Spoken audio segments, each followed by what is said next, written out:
இங்க ஒரு குண்டு பையன் ஹாலோவீனதுமா அவனோட ஃப்ரெண்டோட சேர்ந்துக்கிட்டு என்ஜாய் பண்றதுக்காக வீட்டை விட்டு வெளியே போறானுங்க. அப்ப வந்த ஃப்ரெண்டு வந்துட்டு அங்க இருக்க கம்மி பீரை பார்த்துட்டு அதை எடுத்து சாப்பிடலாம்னு சொல்லிட்டு போறான். அப்படி போகும்போது அந்த பவுலுக்குள்ள ஒரு கை ஒண்ணு இருக்கு. அந்த கை சடனா அவன் கையை பிடிச்சிருது. பயந்து போனவன் டே மச்சான் கை பிடிச்சிச்சான்னு சொல்லிட்டு கத்துறான். அப்ப இவன் வந்துட்டு டே ஓவர் ஆக்டிங் எல்லாம் பண்ணாத, ஜஸ்ட் பொம்மை தாண்டா, தூக்கி போடுறா விட்டுரும் அப்படின்னு சொல்லிட்டு சொல்ல இவனு தூக்கி போடுறான். அப்படி தூக்கி போட்டு பார்த்தா கீழே கொட்டின அந்த கம்மி பீருக்கெல்லாம் உயிர் வந்துருது. டே மச்சான் என்னடா அவன் வீட்டுல இருக்க கம்மி பீருக்கெல்லாம் உயிர் இருக்கு அப்படின்னு சொல்லிட்டு இவன் கேட்கும்போது தெரியல மச்சான் அப்படின்னு சொல்லிட்டு இவன் ஷாக் ஆகி பார்த்துட்டு இருக்கும்போது அப்போ அந்த கம்மி பீருங்க என்ன பண்ணுதுன்னா அப்படியே ஒண்ணுக்குள்ள ஒண்ணு சேர்ந்து ஒரு பெரிய டெடி பீர் மாதிரி ஆயிடுது. அப்படி ஆன அந்த டெடி பீருக்கு என்னாச்சுன்னு தெரியல, சடனா இவங்க ரெண்டு பேரும் வெறி கொண்டு அட்டாக் பண்ண ஆரம்பிச்சிருந்துங்க. இவனுக்கு ரெண்டு பேரும் மாட்டிக்கிட்டு நல்லா அடி வாங்க ஆரம்பிச்சிடானுங்க. அப்படி இவனுக்கு அடி வாங்கிட்டு இருக்கும்போது அப்ப அந்த குண்டு பையன் என்ன பண்றானா நைஸா அதுக்கிட்ட இருந்து தப்பிச்சு ஒரு டேபிள் பின்னாடி வந்து ஒளிஞ்சுக்கிறான். ஆனா ஃப்ரெண்டுக்காரன் தான் அதுகிட்ட மாட்டிட்டு நல்லா கும்மாங்குத்து வாங்கிட்டு இருக்கான். அதே நேரம் அந்த கம்மி பீருங்க இங்க ஒளிஞ்சிட்டு இருக்க அந்த குண்டு பையனே உள்ள வீட்டுல இருக்க பிளேட்டு கிளாஸ்ன்னு சொல்லிட்டு எல்லாத்தையும் இவன் மேல தூக்கி அடிச்சிட்டு இருக்கு. அப்படி இதுங்க அடிச்சிட்டு இருக்கும்போது அந்த பக்கம் அந்த ஃப்ரெண்டுக்காரன் ஒரு கம்மி பீரை பிடிச்சி கீழே படுக்க போட்டு மூஞ்சா குத்திட்டு இருக்கான். அப்படி இவன் குத்திட்டு இருக்கும்போது அப்பன்னு பார்த்து கை பொதக்குன்னு உள்ள போயிடுது. அப்படி உள்ள போன அடுத்த நிமிஷமே திரும்ப அந்த கம்மி பீருங்க ஒண்ணுக்குள்ள ஒண்ணு சேர்ந்து ஒரு பெரிய மான்ஸ்டர் மாதிரி வளர்ந்துருதுங்க. அப்படி வளர்ந்த அந்த கம்மி பீருங்க அடுத்த நிமிஷமே இவனை பிடிச்சி தரத்தரன்னு இழுத்துட்டு போக ஆரம்பிச்சதுங்க. டே மச்சான் என்னடா பாத்துனுக்குற, காப்பாத்துறா அப்படின்னு சொல்லிட்டு இவன் கத்திட்டே போயிட்டு இருக்கான். அப்படி அந்த பக்கம் அவனை இழுத்துட்டு போயிட்டு இருக்க. அப்ப இந்த பக்கம் இருக்க அந்த குண்டு பையனுக்கு ஒரு போன் கால் வருது. யாருன்னு பார்த்தா இவனோட அம்மா. டே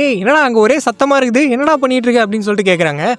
அடி வாங்கிட்டு இருக்குமா, மாமா வந்து காப்பாத்துமா அப்படின்னு சொல்லிட்டு இவன் சொல்ல, எதை அடி வாங்கிட்டு இருக்கியா, யாரா உன்னை அடிக்கிறது அப்படின்னு சொல்லிட்டு அவங்க கேட்க, கம்மி பீர்மா அப்படின்னு சொல்லிட்டு இவன் சொல்ல, எதை கம்மி பேரா அப்படின்னு சொல்லிட்டு அவங்க சொல்லிட்டு இருக்கும்போது அப்ப அங்க இருக்க ஒரு கம்மி பீர் வந்துட்டு இவன் மேல அப்படியே ஜம்ப் பண்ணி இவன் தலையை அப்படியே பிடிச்சிடுது. அப்படி அது பிடிக்கும் போது அப்ப இவன் கையில ஒரு புக் ஒன்று வச்சிருக்கான். அது ஆக்சுவலி ஒரு மேஜிக் புக். இந்த புக்குக்குள்ள இருந்தா அந்த கம்மி பீருங்கெல்லாம் வெளியே வந்திருக்கும். சோ இப்போ அது வந்துட்டு எதர்ச்சியா கீழே விழுந்து ஓப்பன் ஆயிர, அவ்வளவுதான். அடுத்த நிமிஷமே அந்த கம்மி பீருங்கெல்லாம் அந்த புக்குக்குள்ள போயிருதுங்க. சோ அதுக்கப்புறம் இவனுங்க என்ன பண்றானுங்கன்னா அந்த புக்கை வச்சு மீதி இருக்க அந்த கம்மி பீர் எல்லாத்தையும் பிடிச்சிட்டு வீட்டை விட்டு வெளியே வரானுங்க. வெளியே வந்து பார்த்தா அப்ப கரெக்டா அந்த குண்டு பையனோட அக்கா வந்து நிக்கிறா. இவனுங்களை பார்த்துட்டு டேய் என்னடா மூஞ்சி பேய் அடிச்ச மாதிரி இருக்குது, என்னாச்சு அப்படின்னு சொல்லிட்டு கேட்க, அக்கா பேய் அடிக்கலக்கா, கம்மி பீர் தாங்க அடிச்சிச்சு அப்படின்னு சொல்லிட்டு ஃப்ரெண்டுக்காரன் சொல்ல, எதை கம்மி பீர் அடிச்சிச்சா, காமிக்ஸ் படிச்சு பைத்தியமே ஆயிட்டீங்களாடா அப்படின்னு சொல்லிட்டு இவன் சொல்லிட்டு இருக்கும்போது அப்ப எங்க இருந்தோ ஒரு ஸ்கெலிட்டன் ஒன்று இவங்களை அட்டாக் பண்றதுக்கு கத்திக்கினே வெறி கொண்டு ஓடி வருது. அப்ப இதை பார்த்ததும் இவன் என்ன பண்றானா ஒரு கட்டை ஒன்று எடுத்து வந்த எலும்பு கூட ஒரு தலையை அடிச்சு பறக்க விட்டுறான். அப்படி பறக்க விட்ட அடுத்த செகண்டே இது மட்டும் இல்லாம இதோட ஹஸ்பண்டும் பின்னாடியே ஓடி வர இவன் எலும்பு கூடுன்னு கூட பார்க்காம அடியிலேயே எத்தி விட்டுறா.